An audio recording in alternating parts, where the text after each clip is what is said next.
Good morning class. Today we will discuss about distributive pronouns. Distributive pronoun is a word that denotes person or things as single or in a group. Words like either, neither, each, some, everyone are distributive pronouns. Distributive pronouns क्या है? एक ऐसा word है जो person और things को single के तौर पर भी या फिर ग्रुप में बताता है, डिस्ट्रीब्यूट करता है। जैसे every one should be polite and gentle, each of the boys climb the wall. पूरे ग्रुप में बारे में ये बातें करता है, या किसी एक पर्सन के बारे में भी या थिंग्स के बारे में बातें करता है।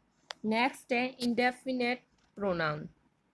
Indefinite pronoun is a word that does not refer to any person, amount, or things in particular word like anyone, anything, anybody, everybody, everyone, all, one, something, several, and few are indefinite pronouns. For example, someone knocked at my door at night. वो किसी भी particular person को नहीं, किसी भी particular person के लिए use नहीं होता। और उसमें कोई भी निश्चित ये नहीं है कि हमें किसके बारे में बोल रहे हैं। जैसे कि someone knocked at my door at night, कोई क्या दरवाज़ा खटखटा रहा था, तो कोई ये नहीं पता, उसने किसी का नाम नहीं लिया कि कौन। Some amount of B plus blood is available at the blood bank, उसने ये नहीं बताया कि कितना अमाउंट है, सम अमाउंट बोला है, इसलिए फिक्स एक पर्टिकुलर वे से नहीं बताया कि कितना है। नेक्स्ट है relative pronoun.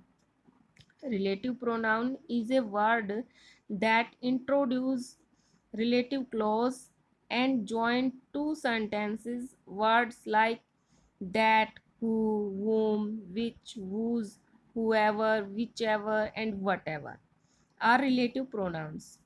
For example, I ate everything that she served on my plate. I hit the man who beat you last week. Who, whom, these pronouns are used with antecedents which are people or animal. These pronouns cannot be used to refer non living things. ये किसी भी non living things के लिए use नहीं होते। जैसे Bruno is the one who chewed up my shoe, Bruno ने क्या किया, वो है जिसने मेरे शू च्यू कर दिए। which, this pronoun is used to refer non living things, unnamed animals and ideas. जो which है वो किसी भी non living things, unnamed animals के बारे में या ideas के लिए यूज किया जाता है। जैसे this is the house which I was talking about. that this pronoun can be used for anything. Animals के लिए भी यूज हो सकता है, पीपल्स के लिए भी, नॉन लिविंग थिंग्स के लिए भी। जैसे this is the tree that has the strongest bark. तो यहाँ क्या ये बताया गया है कि जो दिस है वो किसी भी नॉन लिविंग के लिए भी, किसी एनिमल के लिए भी, किसी पीपल के लिए भी, किसी थिंग्स के लिए भी यूज किया जा सकता है। सो स्टूडेंट्स, आज हमने रिलेटिव प्रोनाउन तक किया है, कल हम नेक्स्ट करेंगे। आज इसकी एक्सरसाइज हम डिस्कस कर रहे हैं। हमारी एक्सरसाइज है जो फर्स्ट है, filling the blanks with suitable distributive pronoun. Father gave a 100 rupees note to dash of us. तो ईच ये क्या है, डिस्ट्रीब्यूटिव में आपको पता है कि किसी भी पर्टिकुलर के लिए, सॉरी, किसी ग्रुप के बारे में या किसी एक पर्सन या थिंग्स के बारे में बात होती है। Either you or she can help me out there. तो इस तरीके से हमने ये कंप्लीट एक्सरसाइज की है। नेक्स्ट में पूछा गया है कि underline the pronoun and right rather it is distributive और इंडेफिनेट प्रोनाउन। ये बताना है कि इसको अंडरलाइन करना है प्रोनाउन को, और फिर हमें ये बताना है कि ये डिस्ट्रीब्यूटिव है या फिर इंडेफिनेट है। One must do once duty. तो वन क्या है, इसमें डिस्ट्रीब्यूटिव प्रोनाउन है।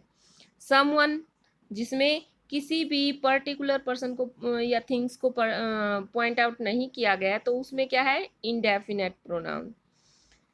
तो इस तरीके से हमने ये एक्सरसाइज भी पूरी किया। रिलेटिव प्रोनाउन की लंबी एक्सरसाइज है, तो उसको हम कल डिस्कस करेंगे। So thank you, have a nice day. अपनी बुक में अच्छे से ये फील कर लीजिएगा। Thank you.